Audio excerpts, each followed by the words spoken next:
So Very good good. morning. Oh, sorry. Okay, we'll cut that out in post. I was just about to say that. Did you want to do like a mini, welcome to week 2 before I started, or? No, I just wanted to make sure that you could see that, and then I have the right screen up. Okay. Yep. I see the 4 of us next to the presentation. Okay. So, hello, welcome to Financial Wellness, Overcoming Financial Trauma, Mapping a Path Forward. My name is Destiny Watkins. I'm the Community Lending Officer with the Community Loan Fund, and I'm so glad that you're here. This workshop series is presented in cooperation with Rooted and sponsored by Godfrey Financial Associates. We want to thank you for joining us today. You've come here seeking change. Some of you may have come because you're tired of the way that money makes you feel. Others may be here because they are ready for something different and need some guidance. We're going to focus on different ways to potentially attack student debt, get right with creditors, assist you with financial planning to buy a house or start a business. And I want you to know that this is a safe space for you to understand this information. During this workshop, we're going to learn about financial trauma because it's such an important topic. Its effects can be felt across our communities. At the Community Loan Fund, our mission has always been centered on financial inclusion. We believe that everyone deserves an opportunity to participate in the prosperity of this region, and our goal is to provide the capital, training, and guidance to make that vision a reality. This year, we launched another program to support financial inclusion, which are financial planning workshops such as this one. These workshops help participants set up foundational knowledge to find success they seek, whatever that may be.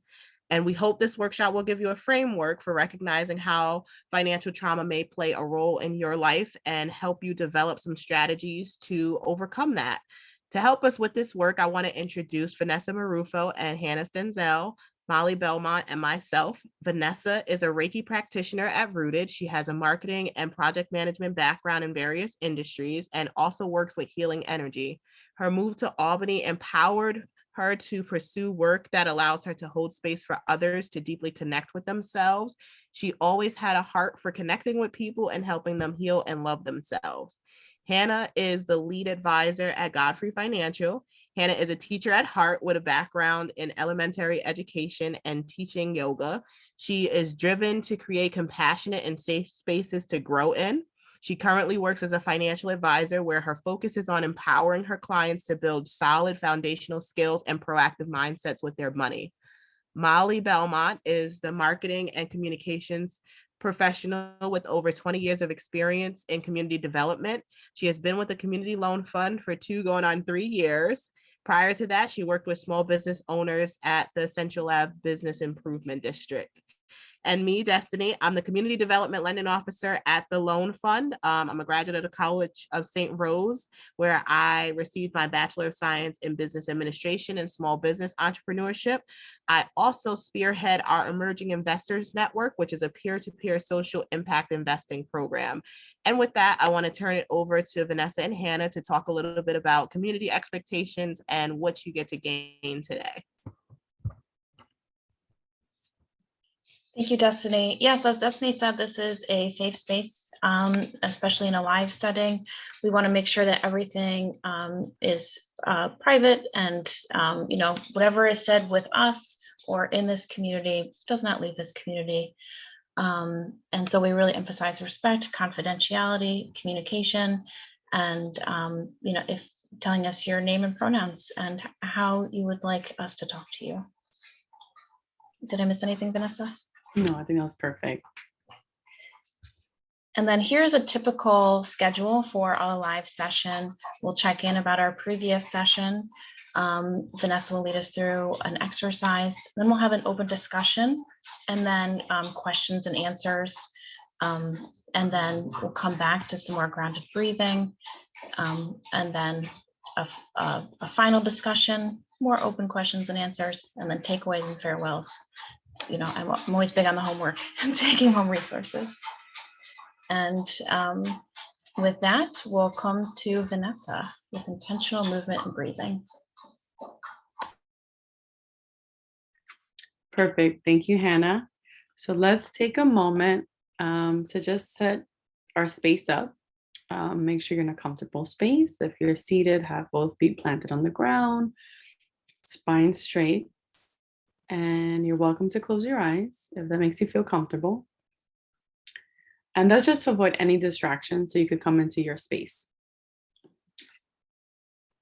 And being able to set your space, set the tone, come into a place of alignment and connection for yourself.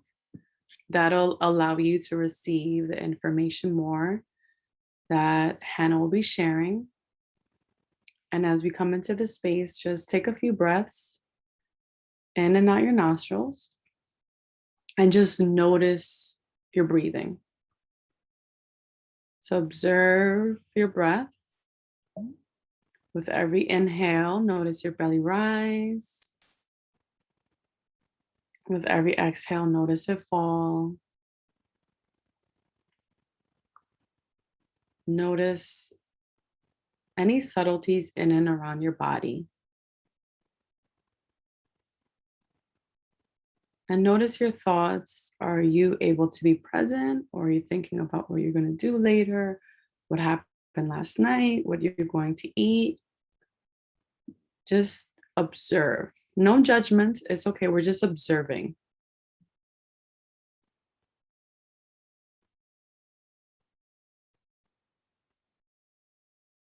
And just continue to breathe in and out your nostrils and tune into yourself. What is it that you would like to receive from this workshop?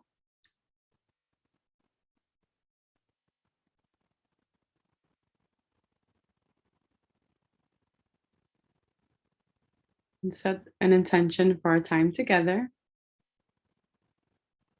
That way it brings some clarity and it brings some authority also into your life, because you know what is it that you are looking for and what is it that you are seeking. What is it that you want to gain from this workshop? Take control and authority over your finances.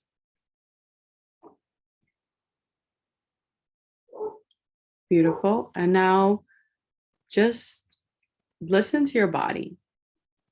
Take a moment, and any movement that your body's asking you for, do it. If you want to stand up, feel free to do it. If you want to take a big stretch, just do it.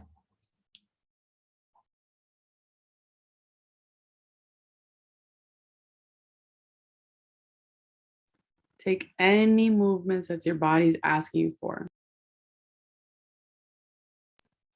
If you want to do some neck rolls, you can put your right ear to your right shoulder and gently roll your head in a circle.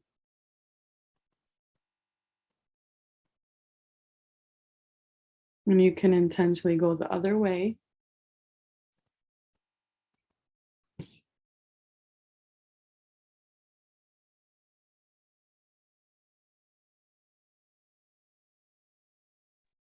Beautiful. And just continue to tune in, see what else is needed. See what your body is asking you for and be intentional with that movement. So that's just being more present with the movement, not just taking a big stretch and like, all right, but be intentional with whatever movement your body is asking you for.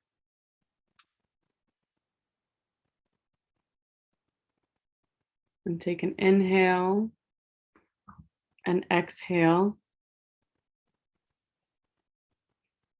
And you can get to a seated position. And let's just replant our feet back into the ground. You can pick up your toes and bring them down and replant yourself on the floor. You know, check the space that you're in. Check maybe if you're at your desk, if you're at your couch, if you are wherever you are, even if you're sitting on your bed. And just set that space for you.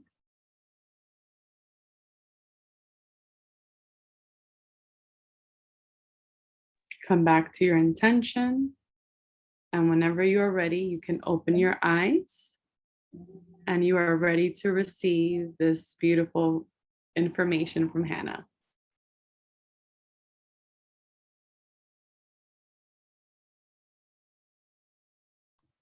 Thank you so much, Vanessa.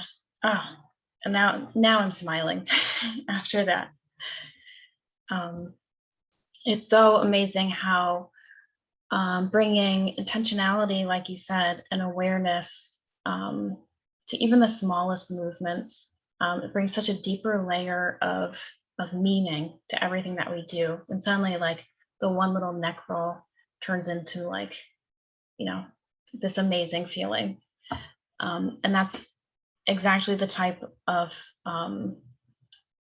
situation that, I hope that we can all bring to our finances together. So last week, in the previous session, we talked a lot about financial trauma and cultural barriers to financial peace and understanding our own emotional patterns around money. So this session, I'd like to focus on how we can bring intentionality into moving forward with our money, and how to make the best decisions for ourselves. So I love what I do because, for many reasons, but it's such a funny look into human behavior and human psychology. So one of my favorite things to do is daydream about, like, oh, if I won the lottery, here's exactly what I'm going to do. Here's exactly what I would do with all that money. But then as a financial planner, I see what actually happens to people when they get large sums of money. So people win the lottery. 70% of all lottery winners end up going broke or filing for bankruptcy, typically within 3 to 5 years. And 43% of lottery winners said that their money had no effect on their happiness. Like, could you imagine winning $500 million and then in 3 years you're broke and then you're not even happier either? Yeah, what is happening there? And I also see this a lot with people who inherit money from family members too. It flows right out of your life as faster than it came in sometimes. So this brings a really interesting concept to mind about, like, if you don't have any boundaries, of money, if you don't know how money moves in your life or what you're using it for, it all goes away. And so how do we develop our boundaries? Like, no one can tell us these boundaries. Like, if I can't tell you your own boundaries around money or what to do with it. So this is something that we have to define for ourselves. And the way that we define it is with identifying our own core values. Every person has a completely unique set of individual core values that guide their lives, that make them know that this is why life is worth living. And every person has between like 3 to 15 core values. So these values, they can be so many different things. They can be actual physical things. They can be persons, ideas, or goals. It's just anything that is important to you about life. If you think about it, values are what's valuable about life itself. And values can either be based on a cultural factor, it can be something shared in a larger society, or it can be an internal factor, something really specific and unique to your own life. So identifying your core values, sometimes it helps to think about what are some like common values.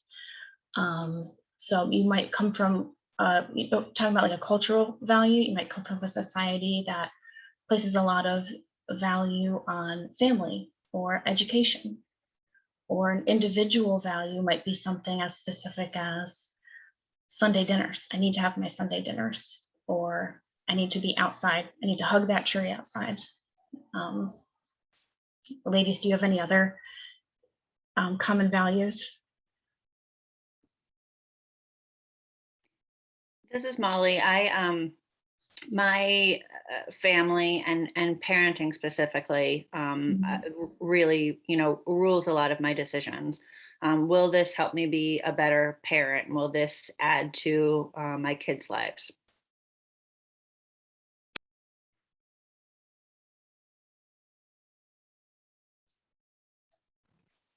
I want to say integrity is very important for me. Integrity and also discipline is another value that I'm finding that's extremely important. Along with Molly, family, of course, is super important. And another value that I would say is a sense of optimism. Mm-hmm.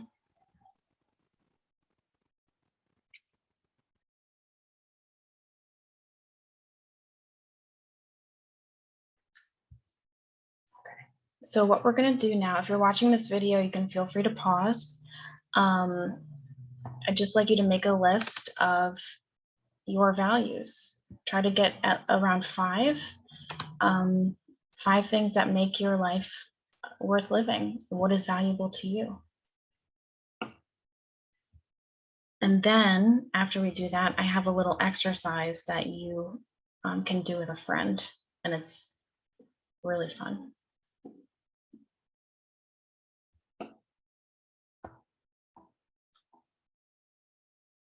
All right. So once you have your values, you're going to have a friend. You're going to read them to a friend. So ladies, do you see this Google Docs sheet? Okay, cool. All right, so I want one of you to give me 5 values. They can be your real values or made up values or something like that, but this is how we're going to do the exercise.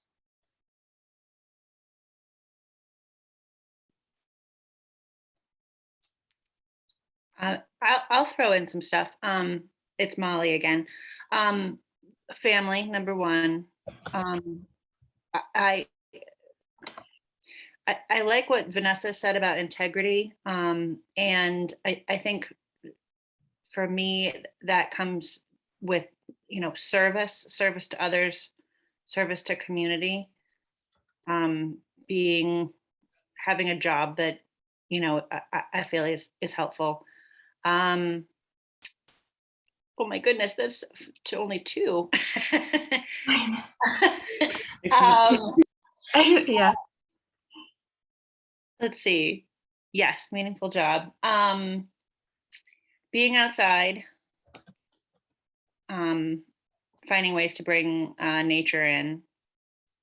Trying to think. Well, I see all these books behind you. It looks like reading is important to you. That's funny. I was just thinking, yeah, reading is very important to me. Reading, writing, spending a lot of time doing that. Okay. So anytime somebody says 2 different things, I separate them. Okay. So this is your values that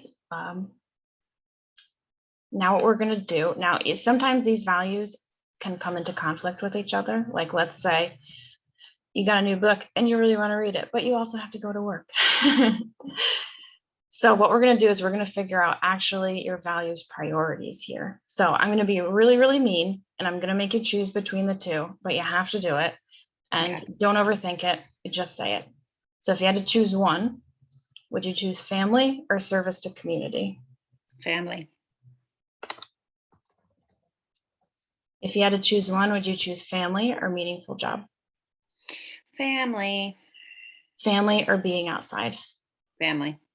Family or reading? Family. Family or writing? Family. Okay. So now I move on down the list. Would you choose service to community or a meaningful job? That's interesting. I guess service to community. Service to community or being outside? Service to community. Service to community or reading? Service to community. Service to community or writing? Service to community. Okay. You choose meaningful job or being outside? Meaningful job. Meaningful job or reading? Meaningful job. Meaningful job or writing? Meaningful job. Would you choose being outside or reading? Reading. Reading or writing? Reading. being outside, or writing. Writing.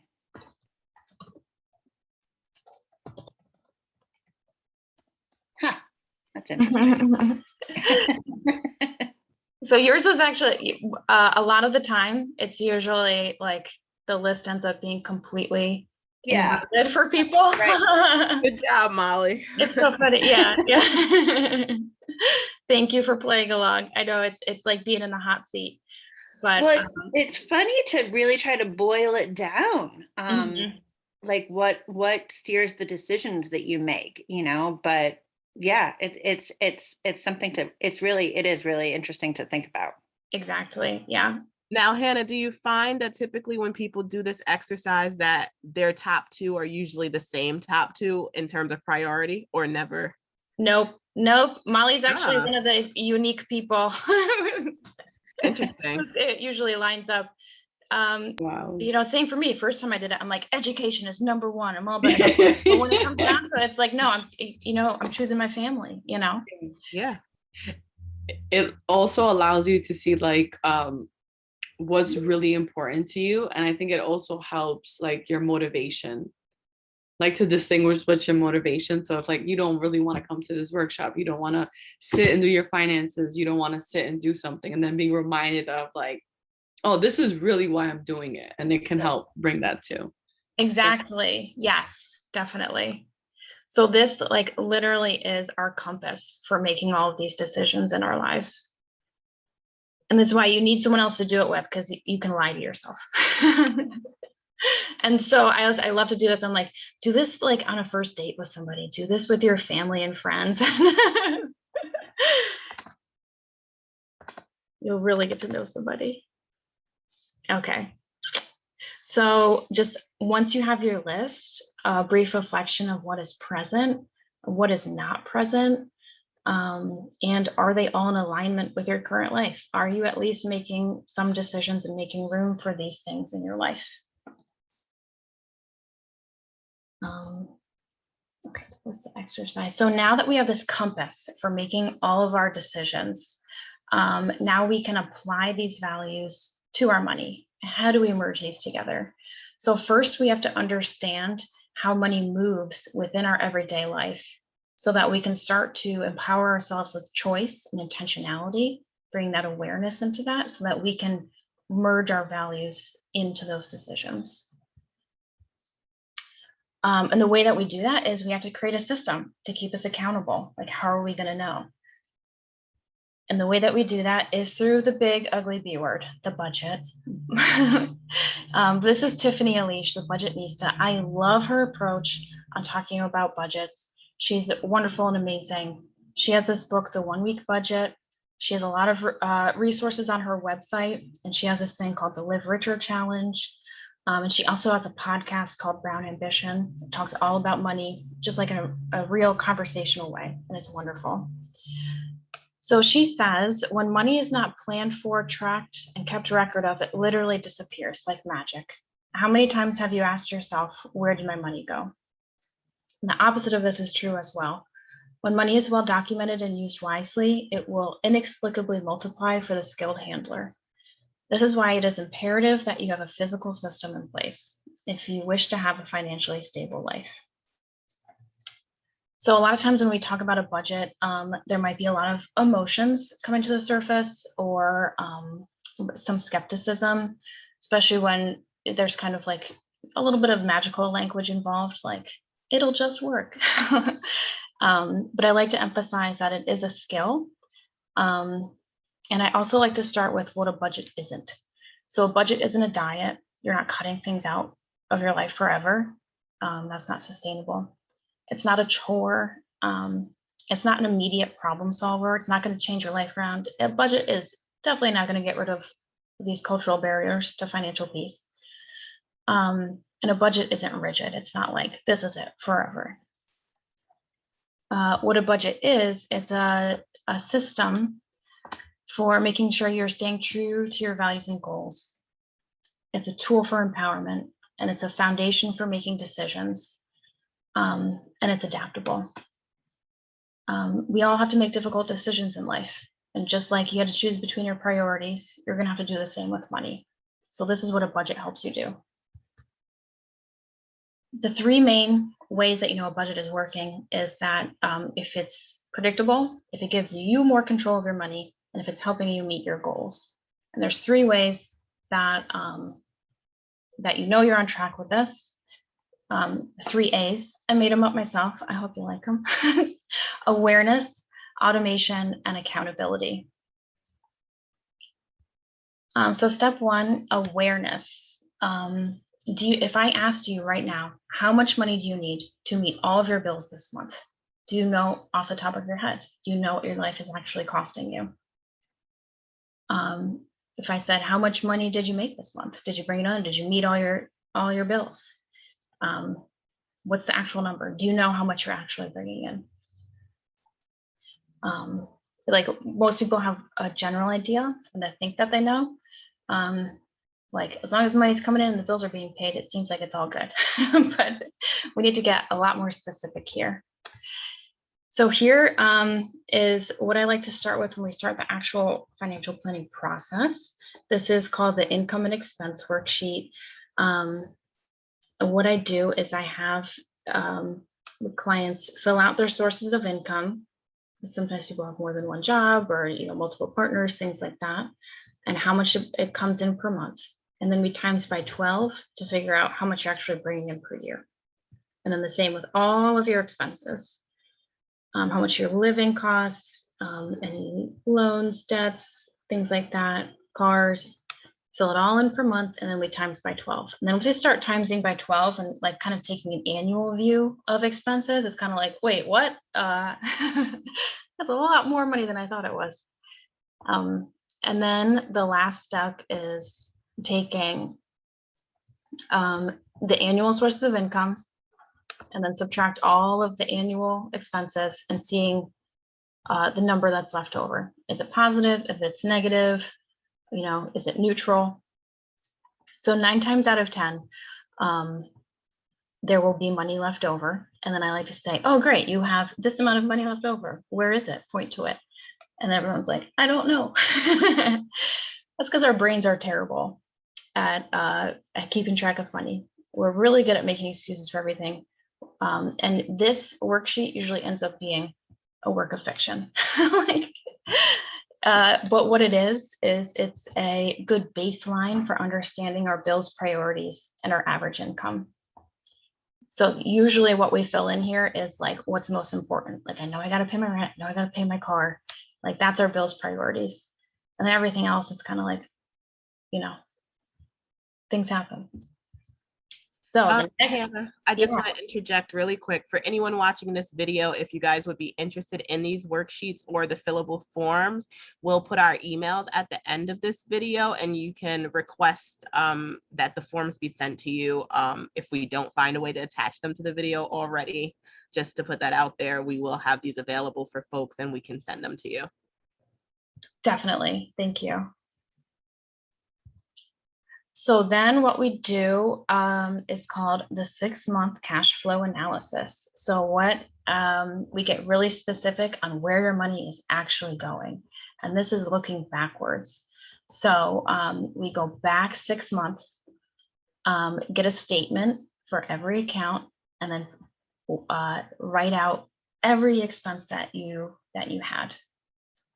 I like to call this standing naked under fluorescent lighting, because sometimes it is not pretty. There's no hiding everything that you're spending, but it's really eye-opening. So what we do, we gather statements from all your accounts. Like typically, we'll have a couple different accounts that we actually make purchases from. We'll have like a checking, a couple credit cards. You've got to do it for every single one of those. And then we fill in everything that you spent. And then in the last columns, we see the total, how much you actually spent, and then what your average spending is per month. Because life, it goes ups and downs. We don't always spend the same amount per month.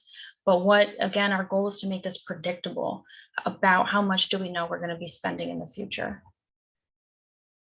So what we do, I'll write in the account name here, which account is it? And then I'll group all spending according to categories. Like for some reason, green for me is always groceries. Like I'll put every, Price Chopper, Hannaford, all here. Blue might be all auto expenses. This will be your gas and oil change, something like that.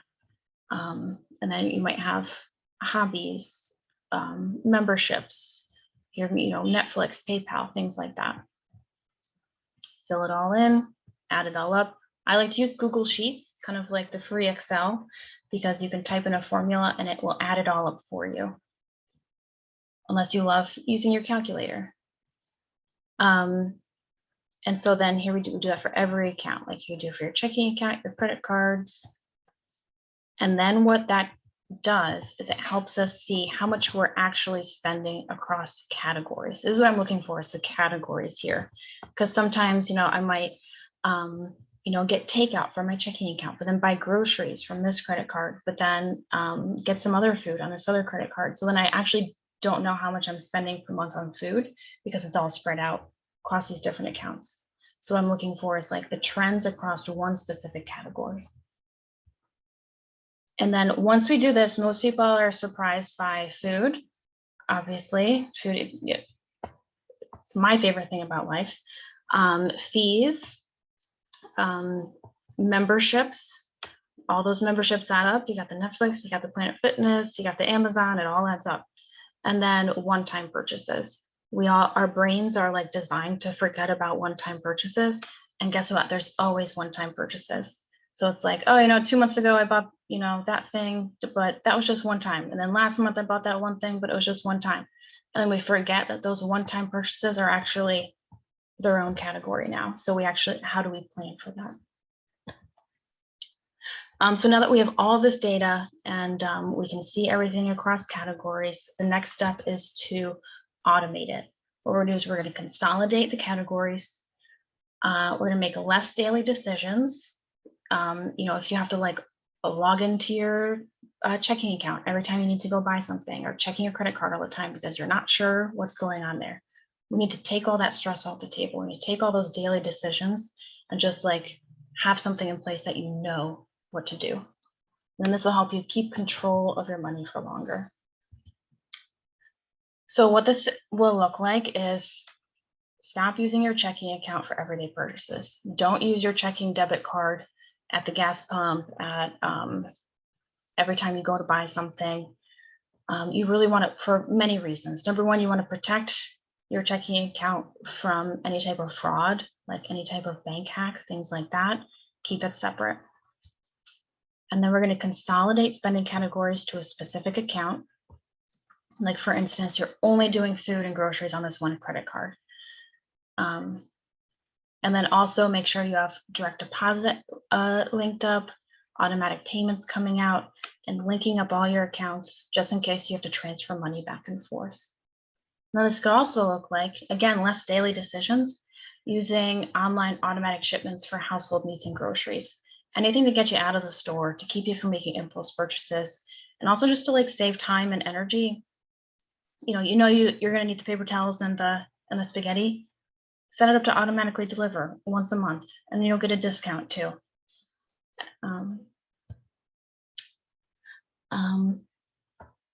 So what I'm going to do, I'm going to show you really quick an actual one that I did with a client.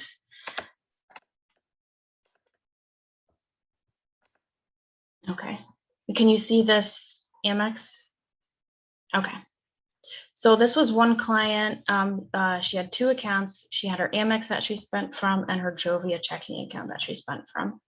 So here's what I did for one Amex. We went through every month and figured, grouped by category. Here's technology, here's food, personal, things like that, and how much she was actually spending in each category per month, and then the average she was spending. Then her Jovia, this is a checking account. So as you can see, she had a lot going on here. She had a couple different savings accounts that she kept, she knew she wanted to save, and she just kind of kept throwing money into these different savings accounts without a real system. And then all of her auto, some other automatic things coming out, more food, home, personal, and then other type of finances and fees and things like that. So this is all out of her checking account. And she couldn't figure out how much, how to save, what she was spending, anything like that. So, and she also had 2 different jobs, so she had variable income. So what I did is I added another box here for all of her income coming in. She had payroll, her from a regular job, and then she worked in a restaurant, so she had other money coming in. Then the first step I said, okay, I figured out what she was spending per category. And I said, all right, we're moving all of this to your credit card, and we're setting you a monthly limit on your credit card of all these things for $1,150. We're stopping all of this from your checking account. Then we're going to focus, be more strategic about your savings. And here's what you're going to do with your state. You're putting this amount in per month. We're setting up automatic transfers. And then with the credit card, here we go. Did a little calculation. Here was the average spending. And then here I said, open up a second checking account. So here from this first checking account, here's these expenses coming out. Here's what you're saving per month. Here's your car. In your second checking account, here's your rent and your Venmo. And then on your credit card, here's about what you spend per month. So here's what we're going to do on this credit card. We're going to do this for the first 3 months. So now instead of not knowing what's in her checking account, what's going on, she only has to spend on her credit card and check her credit card balance and make sure that she's within this limit per month. So I chose this one because this was a little bit more simple. There's only the 2 accounts she had, she lives by herself. This can get more complicated if you have multiple partners or more than 1 account or a lot of different things going on. But this is a good basis, and this is why it might be good to check with somebody or have a buddy when doing this.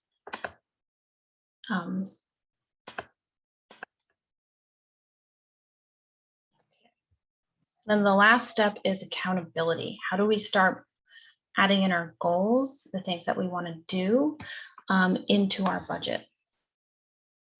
Some common goals. Number 1 is saving. How do we save? How does this work? I don't understand. The ultimate goal is to include saving as part of your predictable expenses. So again, we're finding the average of what we spend, average of what we bring in. We're going to add savings right into a monthly expense, just like we were paying our rent or our phone bill, something like that. And there are many different types of savings, like an emergency safety net, retirement, education. You got to, I got to save for my insurance payment or save for my child. And all these have different strategies. This is something we're going to delve into the next session. But for now, it's just the goal is to include saving like you're paying a bill. I like to call saving paying yourself first. And who are you always going to pay yourself first? No. Who are you always going to pay first? Yourself. Okay. Some other big common goals are big purchases, moving, debt payoff, wanting to develop financial management skills with your partner or your family. Maybe you want to open a business, or maybe you just want to generally feel more confident about handling your money. And these are kind of 2 different mindsets.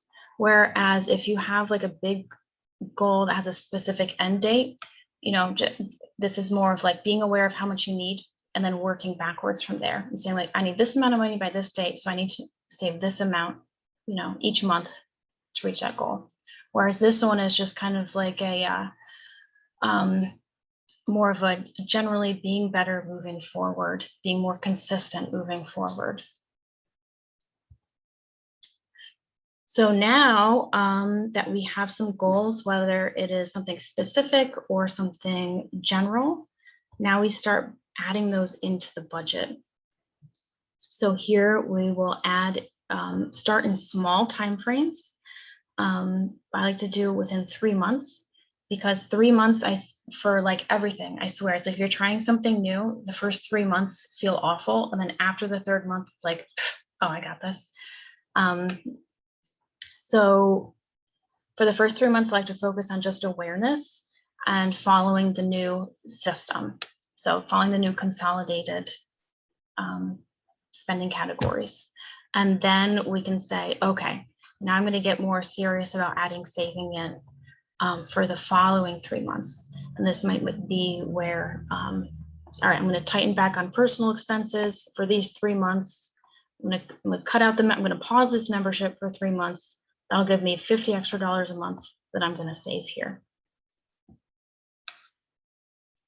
So again, these are going to be printable worksheets that you can put them right next to each other for one account, and then moving forward, what your goals are for that account. So just a recap, the budget steps, awareness, we can do the monthly expense worksheet, and then a 6-month cash analysis. Automate, you're going to streamline your budget, set up those automatic payments, and consolidate spending categories. And then accountability.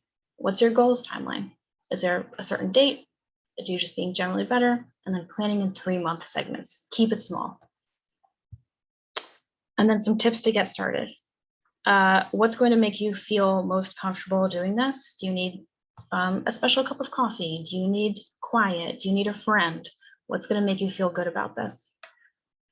Then make a list of all of your accounts, every single one, even like Amazon, PayPal, all of your checking, all of your credit cards, all of your loans. Make a list of it with online logins and passwords. You can use an app called Password Keeper or a different type of password app. It's very secure, or write it down somewhere safe. Anything to make it easier on yourself to get in there. And then keep a file folder of all your printed documents in one place. I call it my special binder. I got one of those accordion binders from the dollar store. Keep all my financial documents in that place. And then the more you do it, the easier it gets. I swear the first time it feels awful. It's gonna feel like it's taking forever. And then the more you do it, the easier it gets, the better you feel about it. I had one client who for the first 3 months, I had to be tracking her down all the time. I was like, hey, do you have this? Hey, do you want to talk about this? What's going on? What's going on? And she would, it was difficult. And then seriously, the 4th month, she started tracking me down and she was like, I did my worksheets. Everything's great now. I'm finally getting a handle of this. So just give it time, keep doing it, keep checking in. And then I like to kind of take an expanded view of budgeting. So as we look to including our values into our budget, we can think that money isn't the only resource that we spend. We also spend time, money, energy, and skill. These are finite resources. I wish I had all the energy in the world, but I don't. So I have to really make decisions about what do I need in my life? What can I do right now? Is this right for me? You know, so just the same as we're doing this with our money, we're doing this with everything else in our life. And then we're going to pause here and come back to Vanessa. Awesome. Thank you, Hannah. So I know that was a lot of great information for us to take in, things that we can start to practice, and hopefully you're excited wanting to do these worksheets right after this workshop. So why don't we just take a moment and just pause. You're welcome to close your eyes if you like, but just take a moment and just pause.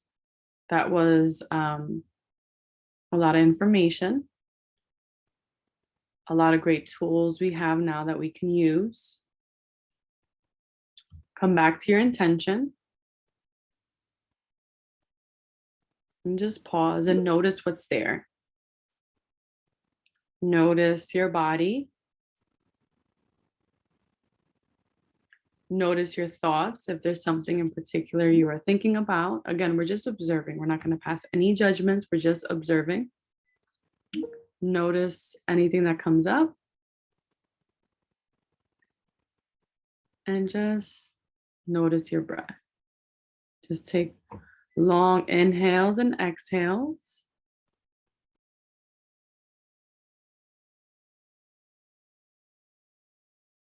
And allow that information to settle in. You don't have to overwhelm yourself into doing it in just right now, this second. But we have the intention set. We've all come into this workshop because we want to take control over our finances, understand our financial traumas. How can we release them? How can we overcome them? How can we reach financial liberation, have financial freedom, whatever our intentions are, and feel what that feels like for you if you're able to. If you're not, that's okay. Just continue to breathe.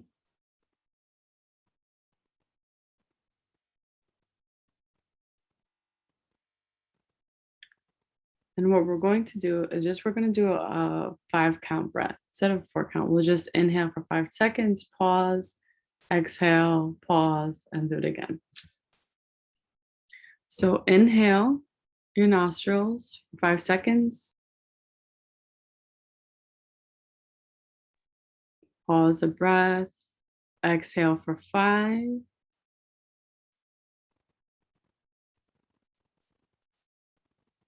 Do it a couple more times. So inhale,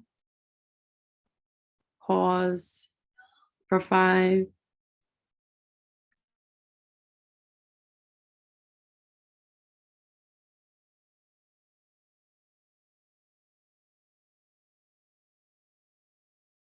Continue to do so.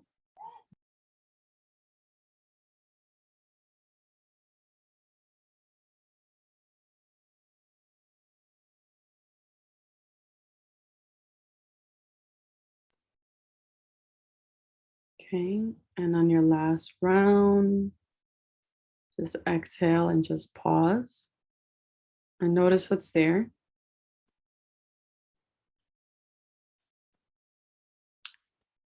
And feel into whatever your intention is. How does that feel for you? If it is to have a system in place, how does that feel like for you?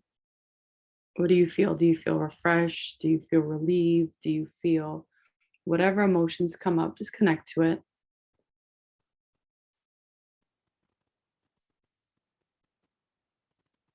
And know that it is certainly possible.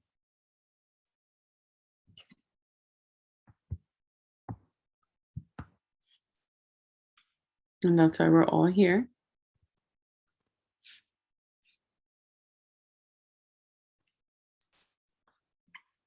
And then inhale and exhale and share gratitude for yourself and taking this time to come here and just signing up for the workshop. You set those wheels in motion.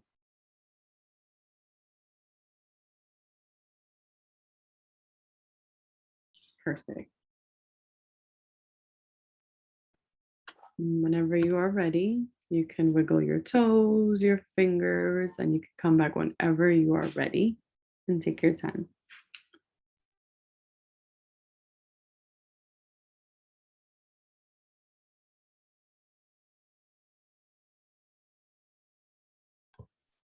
Thank you, Vanessa.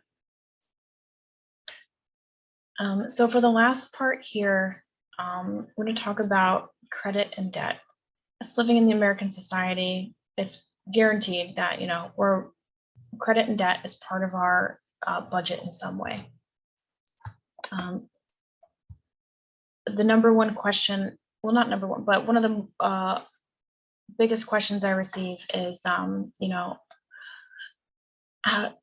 have money coming in. Should I save it or should I just pay off all my debt right away? How do I balance saving and paying down my debt? So there's never one hard and fast answer for everybody because everybody is so unique. If anyone ever tries to tell you one hard and fast answer, don't listen to them. So what I'm going to do is I'm going to help give a little framework for helping you make that decision on your own. So there's 2 different types of debt. There's green debt and red debt. Green debt is secured loans. That means it's attached to something, usually physical, like a house, a car. It's set up in installment payments, so you know exactly how much you're going to be paying for how long, and it's typically have a lower interest rate. So if you have a green debt here, it's safe to stick with minimum payments and then add in additional when possible. and then save any extra money that you have. So like I had a client who had a car loan with a very low interest rate, and she wanted to save, but she was putting every extra cent she had towards this car loan that really didn't have a high interest rate. It was like 2%. It was great. And then, but what is happening there is that she's putting all of her extra money into this car. And then when that car is paid off, it's like she's starting over from zero in order to save moving forward, when she could rely on that low interest rate and installment payments to just kind of like stick with the minimum payments, maybe throw in some extra, put in $50 extra, but not put all of her extra money there, and then save any extra money that she had. So she is using that green debt to stick with the minimum payments and then also build for herself on the side. Because again, you want to control your own money for as long as possible. You don't want anyone else to control your money. You want to have control of it. So make sure that you're holding on to it.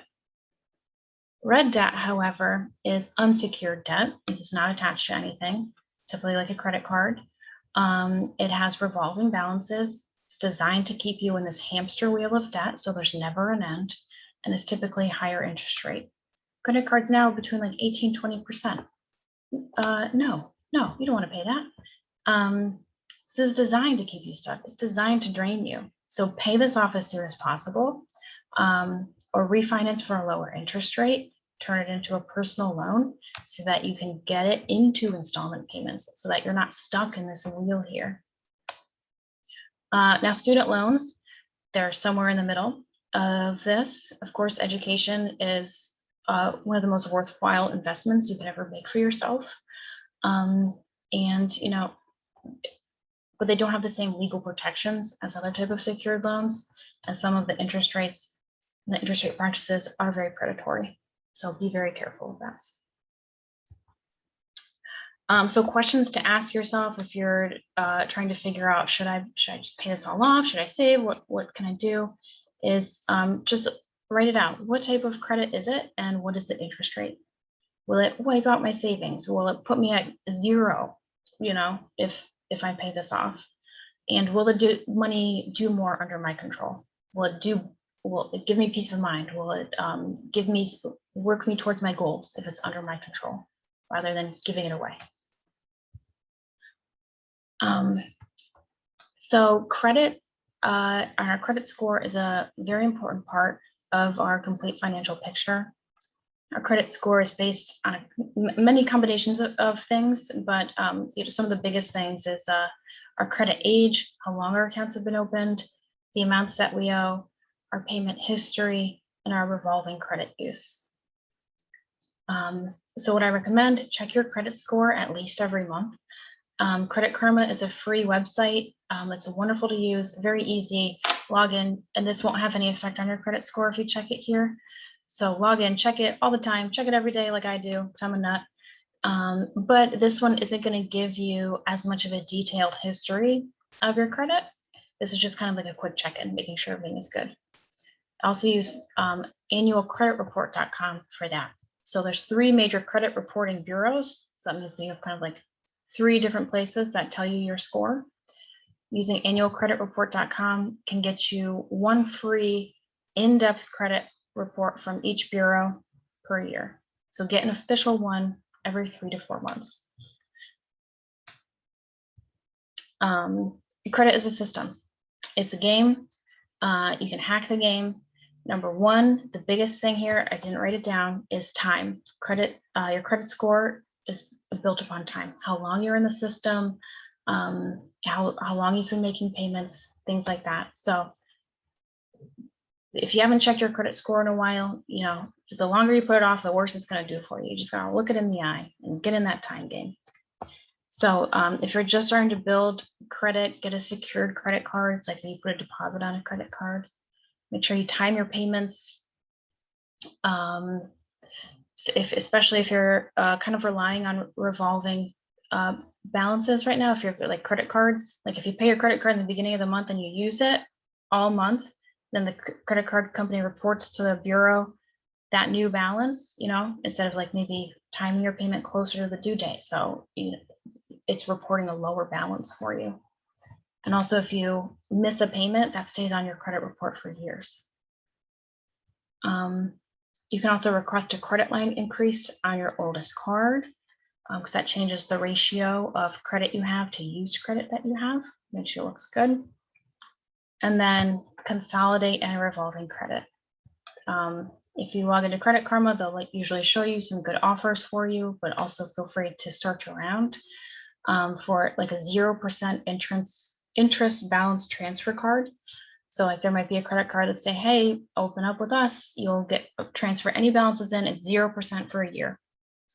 Definitely do that, but make sure you pay it off within the year or you get charged all of that back interest. Or get a personal loan and consolidate. Again, these are general things depending on your situation. So if you are currently struggling with debt, if you have a lot of different types of debt going on, you're not sure how to balance it all, there's two main strategies for paying off debt. First is the debt snowball, which is you kind of focus on tackling the smallest balance first. So as you can see here, what this person did, they wrote out every balance that they have on every credit or debt that they have, from smallest balance to largest balance, and then the minimum payment amounts up here. So then what they did, okay, this person is paying $200 per month in minimum payments. They're going to focus the majority of that on the smallest balance, so $100 here, and then $25 on the rest. So then when this is paid off, they're taking that $100 and snowballing it right into this next account. So now there's 125 months. So they're still paying $200 a month here altogether, and then keep going that way until it's all paid off.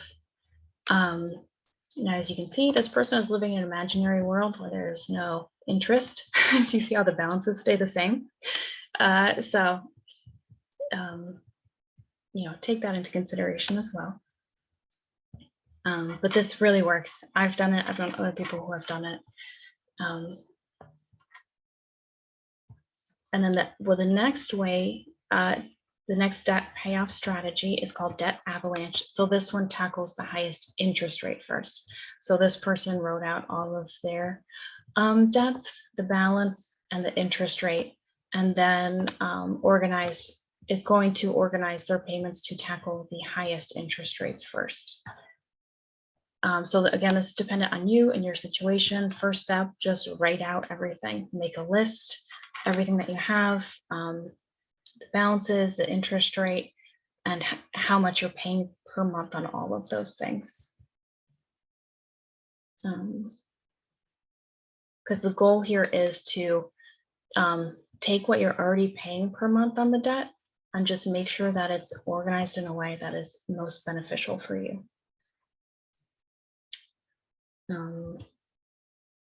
Yeah, so that is the brief overview of credit and debt. And again, credit can be an important part of our budgeting process, as long as you're not stuck in these hamster wheels of debt. Using a credit card as part of your budgeting structure can make things very easy for you, like putting all of your pet and groceries onto one credit card, keeping yourself a limit, paying it off every month, and then you can earn points. You can earn cash back. You can do things like that, and it's helping you improve your credit score as well. So here's where we would open it up to a group conversation, group questions. But please, yeah, if you have any questions about this, please reach out to us. And there will be some take-home questions for you. So I like to reflect on your values list. So take your values list and your budget and compare them, and just make sure that you're able to merge them up. Like if family is really important to you, then guess what? Making that rent payment, that mortgage payment, that is you creating a safe place for your family, and that's your number one priority. So if you're doing that, my phone bill is helping me with my friendships. That's really important to me, making sure I'm texting my friends, things like that. And I hope you find that you're already doing a lot of things that make you feel good about your life. And then maybe figure out where are some more opportunities to align more with your values. Are you investing in your community? Are you giving back? Is it making you feel good? And then figure out some accountability measures to help you keep grounded and resilient. Bring in these breathing practices and awareness practices like Vanessa teaches, making you feel open and connected.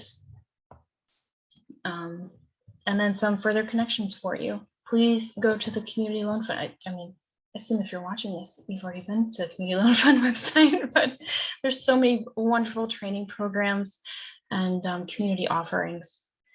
And then with budgeting, again, Tiffany Alish, she's wonderful. And then budgeting apps, there's different apps. Some people like pencil to paper, like print it, that's me, print out the worksheets, give me a pencil, let me fill it all in.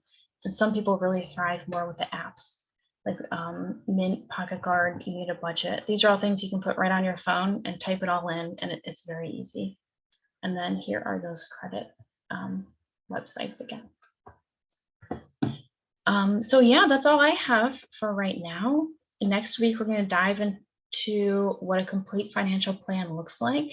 The budget and credit are really the foundation, and then we go from there to help you grow. Excellent, excellent. Destiny again. So me and Molly would just like to thank everybody for tuning in. We'd especially love to thank Hannah from Godfrey Financial Associates and Vanessa from Rooted for putting together this presentation and providing you guys with this information. As Hannah said, we will have the handouts and templates and things available. We will include our contact information. So if you have questions, it will be in the description box of this video for you to be able to email us or actually access our websites. And if you have any feedback, or if this video actually helped you with some of your financial goals, feel free to comment. More interactions with this video allows us to do more presentations like these with different topics. If there's things you're interested in, feel free to reach out to us so that we can do more videos and more content for you guys to help you on your financial path. Thank you, everyone. Thank you. Thank you.